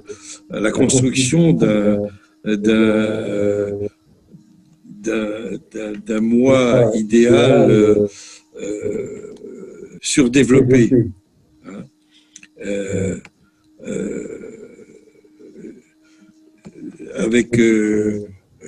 qui peut aller avec ces identifications héroïques qu'on voit, je crois, en tout cas c'est ce qui est rapporté dans des discours de certains jeunes radicalisés, hein, devenir un héros pour ne pas s'effondrer en quelque sorte. Hein. Est-ce que quelque chose comme ça vous parle, Guillaume ? Oui, on entend bien les défenses narcissiques. Ça, vous l'avez très bien mis en évidence avec le cas clinique que vous avez cité tout à l'heure. Prendre des muscles, c'était aussi une façon narcissiquement, d'un point de vue extérieur, de soutenir quelque chose qui était devenu trop fragile en soi, qui était trop fragile en soi. Et ça, on l'entend systématiquement, très, très, très, très souvent. Comment lutter contre des vécus dépressifs qui ne peuvent pas, et c'est ça qui est assez frappant, qui ne peuvent pas être verbalisés. Quasiment aucun, sauf au bout de quelques années de suivi ou après la prison éventuellement, n'évoque d'emblée la souffrance, la tristesse encore moins, mais tout ce qui irait avec le champ de la mélancolique. Cette question d'ailleurs du manque de demande initiale rejoint ma deuxième question. Après, je me tais parce que je vois qu'il y a des questions qui émergent, notamment M. Klimpel, un de nos psychologues, un des psychologues du réseau Virage, sur la question de l'absence de demande, et notamment des parents. Ça nous a frappé, vous savez qu'on travaille en thérapie familiale maintenant depuis quelques années au sein du réseau Virage, notamment avec Sébastien Dupont. Et c'est très frappant de voir finalement le peu de demandes qu'expriment les familles. Et peu de demandes pour leurs jeunes, peu de demandes pour eux-mêmes, Et même si on va jusqu'à l'idée d'être juste écouté, il y a des parents, je ne dis pas qu'il n'y ait pas de parents qui ont demande d'écouter. La preuve, on a un groupe de mamans qu'on suit régulièrement depuis maintenant bientôt 2 ans. Mais quand on est en prise directe avec une situation on va dire familiale et autour d'un jeune, les parents sont rarement au rendez-vous. Ou du moins, il faut qu'on soit vraiment nous, c'est nous qui portons presque la demande. Ce qui n'est pas habituel, on va dire, dans la plupart des prises en charge qu'on a l'habitude de faire d'habitude en thérapie. Je veux dire 2 choses à ce sujet. Je vais tout de suite répondre à la deuxième question, mais sur le premier point, moi je pense qu'il y a quelque chose d'extrêmement important du côté de ceux qui travaillent, qui font de la recherche et ceux qui reçoivent des patients. Je crois que la première chose à quoi il faut être attentif, c'est que, contrairement à ce que j'ai cru comprendre, la dépression se dit. Elle se dit, mais elle se dit par un discours qu'on n'a pas l'habitude d'identifier comme un discours dépressif, parce qu'il n'a pas la tournure et la forme du discours dépressif classique, et encore moins mélancolique. Mais si on écoute certains discours radicalisés, si on entend les discours de haine, on peut assez facilement repérer combien ils sont justement des discours défensifs et des discours où de grande dépression se cachent, mais finalement assez mal. Alors, et on pourra faire d'ailleurs presque un diagnostic différentiel avec ceux d'une grande psychorigidité, avec un discours quasiment paranoïaque, qui eux ne se laissent pas érafler comme ça et atteindre comme ça. Mais pour d'autres, comme dit, sur un autre registre et d'autres structures, moi je pense que, enfin, dans mon travail, j'ai pu remarquer que si on les écoute comme ça et si on accuse réception, si le thérapeute accuse réception sur un registre, dans un registre où c'est de la dépression qu'il entend, je pense que pour certains d'entre eux, le travail peut commencer.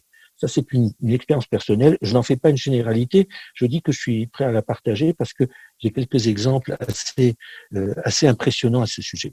Ta deuxième question, moi, je voudrais dire que je suis à la fois d'accord quand il s'agit de travailler avec des familles d'adolescents, mais ce que j'ai remarqué dans certaines structures où nous travaillons avec des parents dans le cadre du soutien à la parentalité, ils viennent avec des petits-enfants et ils nous parlent bien souvent de leurs grands-enfants. Et c'est dans ces moments-là que nous voyons combien les parents sont en question, n'arrivent pas, et ça c'est quelque chose qu'il faudrait travailler, pourquoi ils n'arrivent pas à venir vers nous avec ce discours de première intention. Ils viennent nous parler des tout-petits, des difficultés qu'ils ont avec ces tout-petits. Et c'est incidemment que tout à coup ils disent oui, mais avec le grand frère en ce moment, ça se passe pas bien.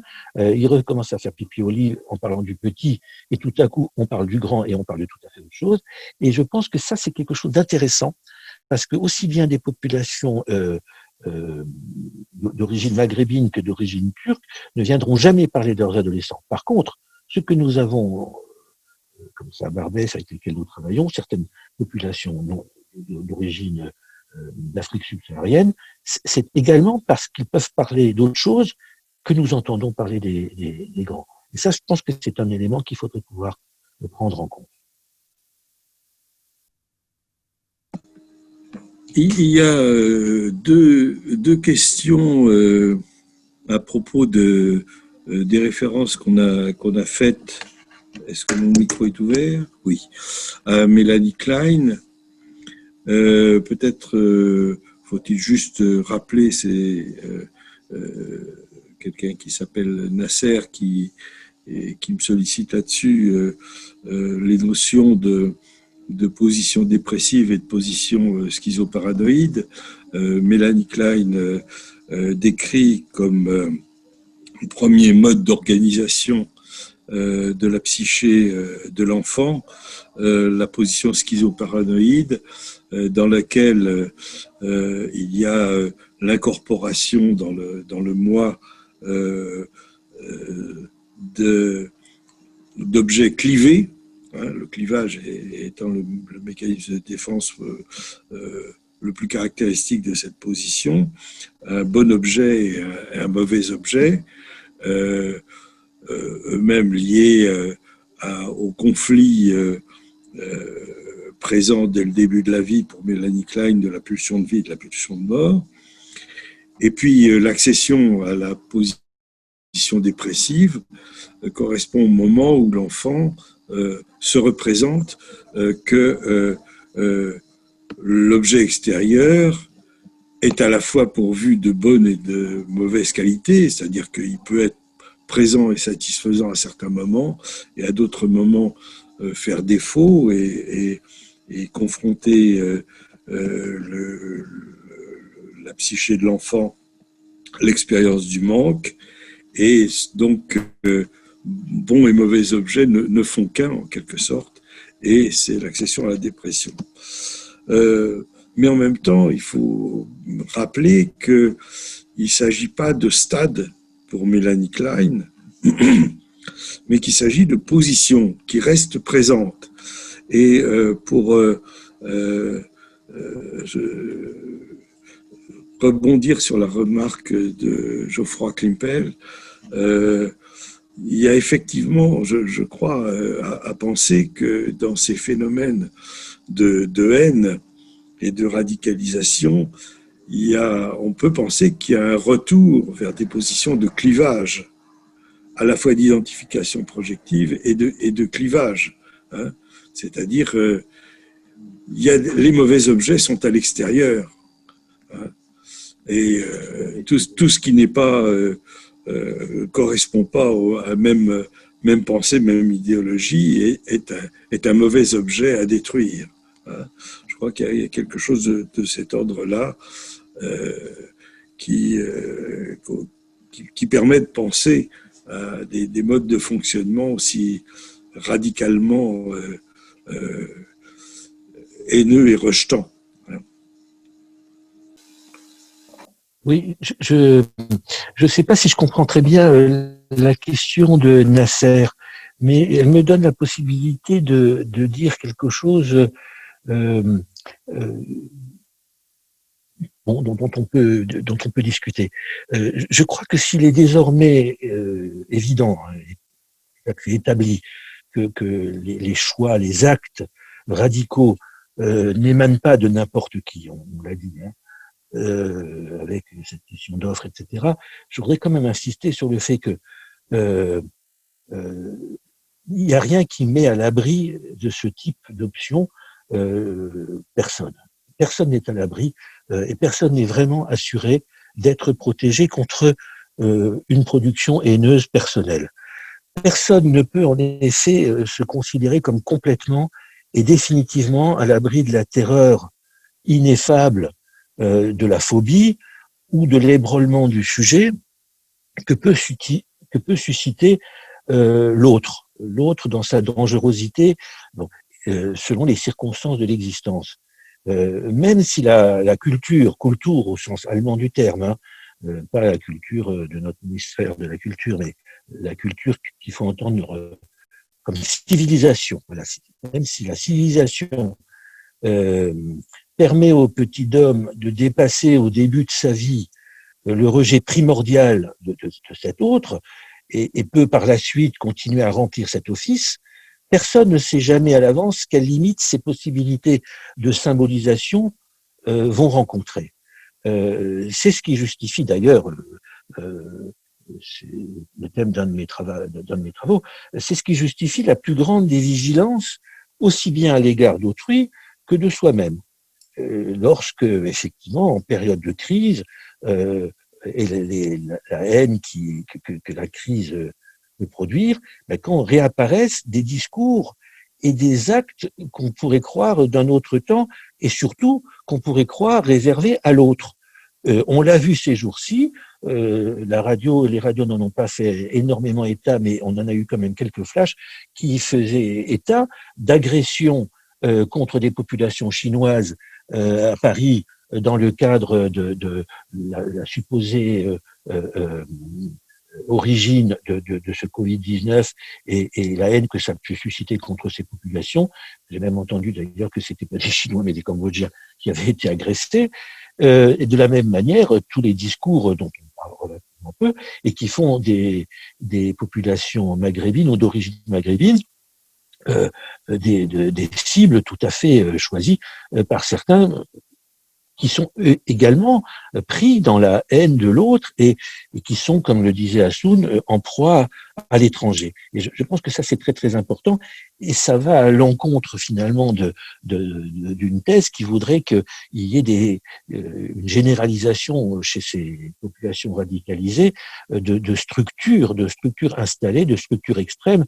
Si j'ai bien compris ce que faire quelque chose qui serait exclusivement du registre structurel. Ou alors, si c'est le cas, aucune structure n'échapperait, et n'échappe, me semble-t-il, à ce risque, et chacun d'entre nous peut, à mon avis, être pris dans ce piège. En tout cas, je voulais dire cela parce que je pense qu'on en aura probablement, malheureusement, d'autres témoignages si les situations continuent à offrir comme ça à de nouvelles personnes, de nouvelles occasions d'exprimer leur haine et de tomber alors à l'inverse, peut-être à l'encontre de celle dont on parle aujourd'hui, de l'islamisme. Il y a matière à faire dans toutes les directions. Et de nationalisme, la xénophobie n'est pas loin. Et d'ailleurs, on a suffisamment de discours à la radio où le nationalisme et la xénophobie, des discours d'extrême droite, nous donnent à penser que la réponse pourrait bien venir à la radicalisation actuelle, et les réponses pourraient bien venir dans ce registre. Oui, pour paraphraser Hannah Arendt, c'est la haine ordinaire, la banalité de la haine, Mais en même temps, enfin, on a mis ce webinaire sous l'étiquette de la haine. En même temps, il faut pas oublier que les enquêtes qui ont été faites montrent quand même plusieurs formes de radicalité. Il y a des mouvements vers la radicalité qui sont de l'ordre de l'utopie. Et ça parle beaucoup des adolescents. Le califat a été représenté, perçu comme un monde idéal, ou encore des mouvements de radicalité qui sont au départ, en tout cas, dans une espèce de générosité, de sauver le monde, de sauver des enfants. En particulier, on a décrit ça pour des radicalisations plus fréquentes chez des jeunes filles qui partent pour être des infirmières, je crois que c'est dans une enquête de Dunia Bouzard qui parle du mythe de Mère Teresa, quelque chose comme ça, à l'œuvre chez certains radicaux. Alors peut-être que ça peut être le point de départ d'un parcours qui se transforme quand on va plus loin dans des passages à l'acte. Mais il n'y a peut-être pas que la haine, au fond. On peut dire, pour répondre à Manuel, oui, on peut certainement faire de ces figures héroïques ce que Fethi Benslama appelle le surmusulman. Sa définition est relativement floue, elle a évolué dans le temps, mais c'est vrai que ce surmusulman pour Fethi, c'est finalement quelque chose qui irait au-delà. Et d'ailleurs, l'exemple par lequel Claude Burslin a commencé le dit bien, c'est que le surmusulman, il est en guerre également avec le musulman qui n'incarne pas la pureté absolue. Il faudrait reprendre cette thématique.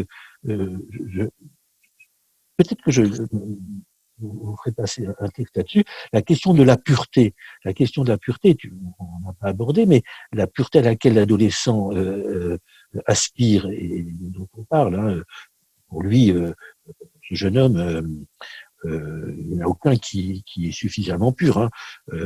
Cette pureté qui, comme dirait Coluche, le blanc pur, c'est le trou. C'était à force de frotter. Calgon, enfin, je sais pas, la publicité qui tournait en dérision, disait, mais finalement, à force de frotter, le blanc pur, c'est le trou. Il n'y a plus rien. bien, dans cette perception de la pureté, on peut repérer finalement son envers, c'est-à-dire la question de la pollution, hein, la question de ce qui fait doute dans la transmission, ce qui fait doute sur les origines. Et on voit bien dans des analyses de grandes figures racistes et militantes violentes, combien la question du doute sur les origines taraude certains de ces grands leaders, si j'ose dire, ces grands penseurs du racisme, et combien eux-mêmes sont pris finalement dans des doutes sur leurs origines et sur la question de la figure du père. Et je trouve que c'est intéressant de voir ces jeunes venir chercher sur leur propre terrain certains des imams de leur mosquée, en les trouvant moufs, faibles, etc. Et très vite, corrompus, hein, ce terme qui va revenir et qui donne à penser que, en dehors des corruptions financières, ce sont toutes les autres corruptions qui se dessinent en filigrane, hein, de cette corruption souvent sexuelle, corruption qui vient avec la compromission avec d'autres idéologies, et on les voit chercher donc les imams de leur petite mosquée de quartier, parce que justement cette figure du père est à remettre en question, parce qu'elle fait doute sur la question des origines elles-mêmes. Un peu long pour développer, mais disons que je crois qu'effectivement, ce sur-musulman, il est une caricature, il est ce qu'est le trou à la tâche. Hein, c'est blanc pur de Coluche. Alors vous avez évoqué à quelques reprises la place des familles dans l'ensemble de ces processus. Pour laisser le temps peut-être aux participants de préparer leurs questions, juste une petite parenthèse pour rappeler que la semaine prochaine, donc le jeudi 12, il y a une visioconférence sur la place du travail avec les familles, que nous réaliserons également dans un autre contexte. Avec donc le 12, c'est avec l'équipe de la Maison des Adolescents de Charleville-Mézières, du 08 des Ardennes. Et le lundi 23, nous la réalisons avec le CIFRA, une association de thérapie familiale justement basée à Nancy. On a l'occasion d'inviter Madame Nagui, qui a travaillé longuement sur les thérapies familiales systémiques et qui pourra nous aborder, ainsi que M. Efez, leur pratique auprès des publics qu'on repère comme radicalisés. Écoutez, moi je crois que l'une des premières choses qu'il nous faut peut-être privilégier dans la rencontre, que nous soyons éducateurs ou psychologues, ou psychiatres, ou psychothérapeutes, je crois que la première chose qu'il nous faut privilégier, c'est écouter de façon suffisamment patiente et disponible pour que quelque chose se déplie dans ce qui n'est pas toujours identifié comme une demande, mais qui peut très vite le devenir dès l'instant où l'interlocuteur que le jeune trouve devant lui est disponible à ce que ça soit une autre demande ou autre chose que ce qu'il attend qui survienne. Ce que je veux dire par là, c'est que dans mon expérience, j'ai évoqué celle avec les parents de tout petits enfants. C'est parce que nous sommes éventuellement ouverts à autre chose qu'un discours sur la petite enfance et sur leurs petits-enfants que ces mamans, c'est arrivé aussi chez les papas, que ces papas nous parlent de leurs adolescents. Et c'est parce qu'ils ne sentent pas qu'il y a chez nous l'envie de corriger quelque chose et que nous pouvons mettre nos pulsions thérapeutiques ou nos pulsions éducatives un peu de côté, que nous pouvons mettre en sourdine finalement ce qui nous rassure. Hein. Nos pulsions, c'est ce qui va nous satisfaire et qui va nous donner l'impression qu'on aura fait notre travail. Hein. Et je crois, moi, que c'est parce que quelque chose reste ouvert qu'on peut alors aboutir. Alors, j'ai pas dit systématiquement toujours tout le temps. Je le redis. Maintenant, il y a des gens qui sont pris dans des souffrances telles qu'ils n'entendent rien. et ils n'entendent même pas notre silence, c'est-à-dire notre silence ouvert, notre silence disponible. Mais il y a quand même beaucoup de jeunes, et je crois que c'est la grande force de la MDA et de Virage, de pouvoir les contacter et d'avoir la réputation de ne pas justement les enfermer, de ne pas les signaler trop vite. C'est la grande force que de permettre d'offrir des temps d'écoute qui ne soient pas en quelque sorte déjà parasités par nos projets, par nos pulsions. Donc voilà, ça c'est ce que moi je répondrais en première instance. Orienter la pratique, ben peut-être que la première des orientations de notre pratique, c'est de pas l'orienter. Et de faire de l'orientation ce qui pourrait peut-être être justement l'inverse de ce dont ce jeune peut avoir besoin. En tout cas, voilà ce que je dirais en première réaction.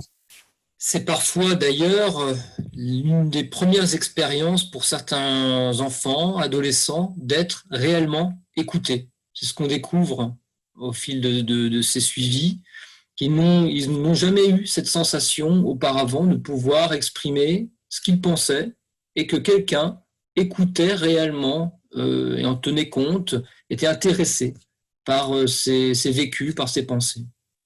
Je crois que ce que vient de dire Guillaume Cordion répond assez bien à la remarque de Claude, Claude, comment introduire un espace de parole autour de la haine, justement, c'est cette disponibilité. Et c'est quelque chose qui est difficile parce qu'il ne faut pas négliger ce que ça déclenche en chacun de nous, ces situations, ces discours. Je repense à mes propres affects quand j'écoutais Sélic. C'est difficile. On est sollicité et on a beaucoup de mal à ne pas projeter sur ce qu'il pourrait faire avec des discours comme ça. Donc oui, c'est un travail, je crois, dans lequel aussi c'est sans doute important de ne pas se trouver seul et de pouvoir retravailler ça en équipe. Mais pour pouvoir garder cette disponibilité sans projet a priori, parce que ça, ils sont constamment confrontés, ces jeunes, à des discours normalisateurs et qui ont leur légitimité, qui ont leur légitimité de leur rappeler que l'interdit, etc. Mais il faut qu'il y ait place pour autre chose, sans doute. Voilà. Une autre écoute. À ce sujet, d'ailleurs, par rapport au reportage, enfin, au documentaire dont tu parlais tout à l'heure, Claude, il me semble que ce dont je garde le souvenir, c'est qu'il y a quand même pas mal de jeunes, détrompe-moi si je veux, qui la disent, cette haine. Ils la disent pas de façon très officielle, très claire, mais quand un jeune dit il a que ce qu'il mérite, quand beaucoup de jeunes ont pu dire au moment des attentats de Charlie et d'autres, quand ils ont pu dire à leurs enseignants, quand ils ont pu dire à leurs copains à la cantonade, de façon parfois un petit peu provocatrice, quand ils ont pu dire moi je ne tais pas, moi je parle exprès, etc. Quand il y a eu ces manifestations de désapprobation de deuil ou des deuils parole de deuil national, je crois que les jeunes disaient à leur manière quelque chose de cette haine et qu'il fallait l'entendre et qu'il faut pas, je n'ai pas dit qu'il faut pas en avoir peur, mais il faut peut-être pas avoir peur de leur permettre d'en dire quelque chose. Il s'agit de pas leur faire ravaler cette haine pour qu'elle reste disponible et exploitable ailleurs. Je crois que c'est parce qu'ils pourront la dire et qu'il y aura des enseignants formés et disponibles et peut-être aidés, soutenus, comme tu le disais, soutenus à permettre que cette parole se dise, que quelque chose pourra alors faire objet de discussion et peut-être de relativisation. Mais si on la fait ravaler, si elle est tue, elle ne se tait pas complètement. Simplement, elle s'exprimera ailleurs et peut-être dans des conditions tout à fait dramatiques. Donc moi, je pense que cette haine, elle s'exprime peut-être pas dans des entretiens très particuliers, enfin très spécifiques, mais je crois qu'il faut l'entendre là où elle se dit. Et je pense que dans les cours de récréation, dans les classes, dans les cours dans certains cours de français, d'histoire, de géographie, on l'a vu par exemple quand dans certains cours en première et en terminale, on aborde la question de la Shoah, de la Deuxième Guerre mondiale. On a vu des manifestations extrêmement négatives, des refus même d'écouter, des jeunes qui sortent de cours, qui veulent pas qu'on parle de ça, au même titre qu'ils veulent pas qu'on parle de sexualité. Et les discussions sont possibles avec ceux qui veulent bien rester et ceux qui sont là. Et là, on voit que cette haine, elle est là et que elle ne demande finalement, si elle s'exprime à l'école, par exemple, elle ne demande peut-être pas autre chose que d'avoir un interlocuteur qui veut bien en parler avec eux. Et pour ça, il ne faut pas avoir peur et il faut être soutenu. Et peut-être que c'est ça que nous avons, nous aussi, à inventer. Comment soutenir ceux qui sont en première ligne, ces profs de collège, ces profs de lycée, et qu'est-ce qu'on peut leur proposer, à part des éléments de discours tout faits et des circulaires dont la stupidité et l'innocuité le disputent à l'inefficacité. Oui, je crois que ce que tu viens de dire répond assez bien à la remarque de Geoffroy Kimpel sur l'ouverture d'un espace potentiel, au sens de Winnicott. Oui, une disponibilité. Alors, je reviens aussi, juste avant la remarque envoyée par écrit de Geoffroy Kimpel, il y a la question sur le témoignage de jeunes filles. Bon, à titre personnel, je n'en ai pas, mais il y a quand même eu beaucoup d'enquêtes et de rapports qui montrent que c'est justement plutôt chez les jeunes filles qu'on voit ces formes de radicalisation à thématique généreuse, en quelque sorte utopique. J'évoquais tout à l'heure ce mythe de Mère Teresa dans un article de Dounia Bouzard. Donc il y a encore quand même quelques différences de genre dans ce domaine-là, surtout que il y a une tendance à être très traditionnaliste, je dirais, quant à la question des rôles de genre qui sont véhiculés dans les discours traditionnalistes et islamistes. Donc voilà, en général, d'après ce qu'on rapporte, les jeunes filles cherchent moins à aller en Syrie pour combattre que pour soigner. Oui, y compris soigner le combattant. Puisqu'on a vu un certain nombre de jeunes femmes prêtes à aller en Syrie pour devenir des épouses de combattants dont elles n'ignorent rien de la situation dramatique, de ce que vivent ces femmes et ce qu'elles sont supposées offrir là où leurs corollaires masculins sont prêts à offrir leur vie, elles offrent quelque chose de leur maternité et de leur sexualité. C'est tout à fait impressionnant. Et là, je cherchais récemment à entendre j'ai pas encore eu l'occasion de le faire, mais nous aurons peut-être l'occasion de le faire bientôt, sur les témoignages et d'ailleurs les comptes rendus d'audience de ces femmes qui ont été arrêtées et qui ont été entendues et qui témoignent de ce qu'elles ont voulu. Et quand on dit position soignante, maternelle, c'est avec l'abnégation de la mère sacrificielle, la mère qui est prête à tout, et parfois venant de très très très jeunes femmes, ce qui est assez impressionnant. Encore, et je redis, et bien souvent, elles n'ignorent pas grand-chose de ce qui les attend.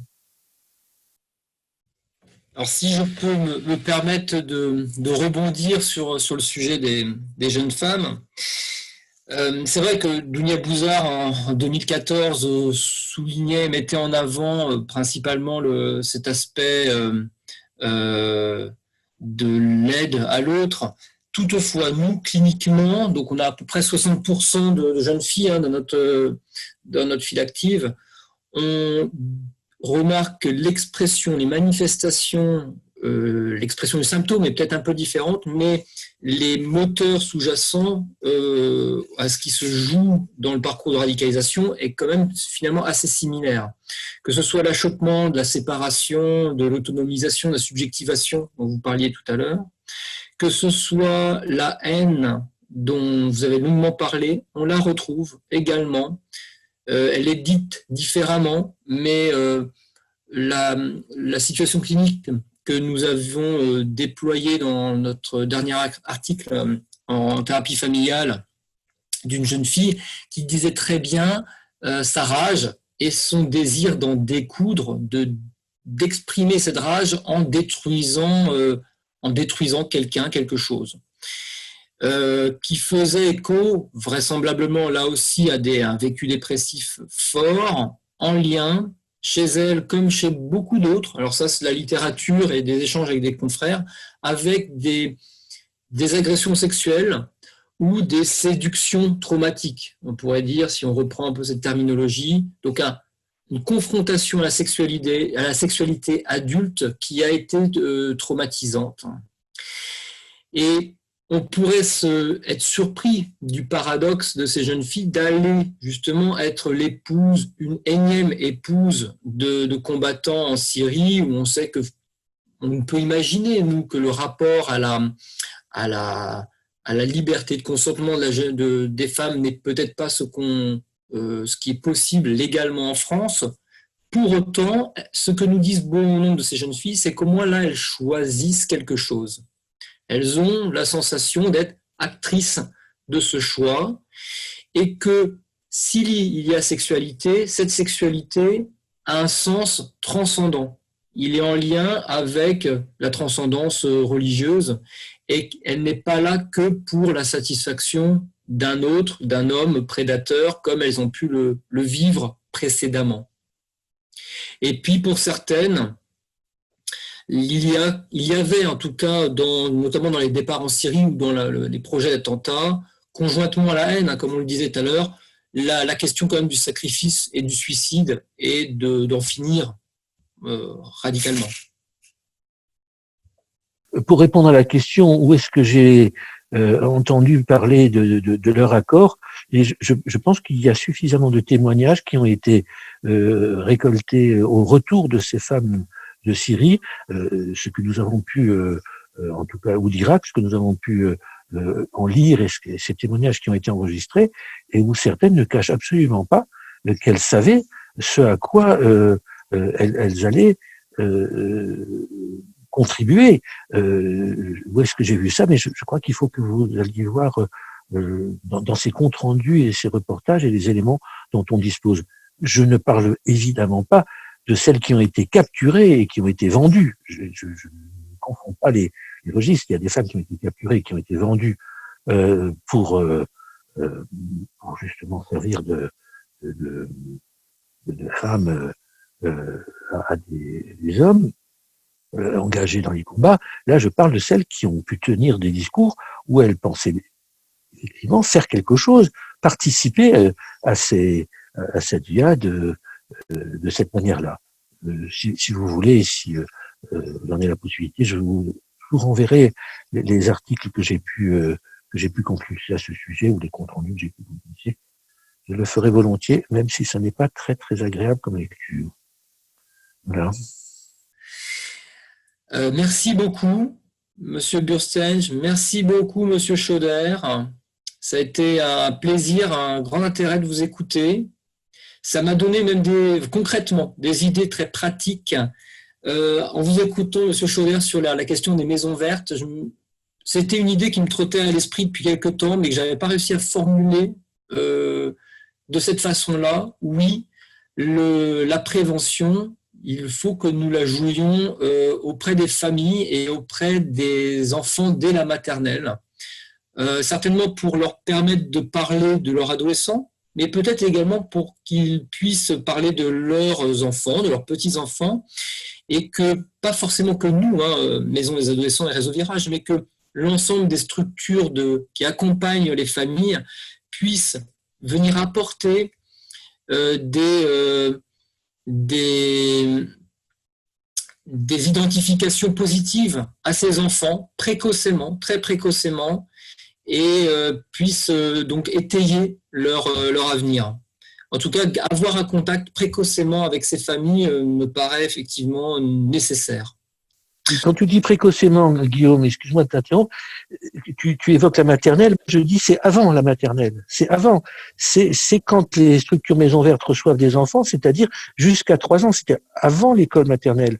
Et la préparation à la maternelle est une occasion, la séparation est une excellente occasion de se mettre au travail avec ces gens-là. En tout cas, j'en ai l'intime conviction, et je suis tout à fait prêt à te donner un coup de main et à d'autres qui veulent réfléchir à ça, parce qu'on a quand même maintenant une trentaine d'années de recul sur le travail qu'on peut faire dans les structures Maison Verte, et on a finalement beaucoup d'expérience, y compris dans des quartiers très, très, très défavorisés. Donc, avant la maternelle. Voilà. Bien, merci à tout le monde, et puis je vous dis à bientôt pour le prochain webinaire. Donc, vous avez noté, vous verrez sur notre site, sur le Facebook, les prochaines dates.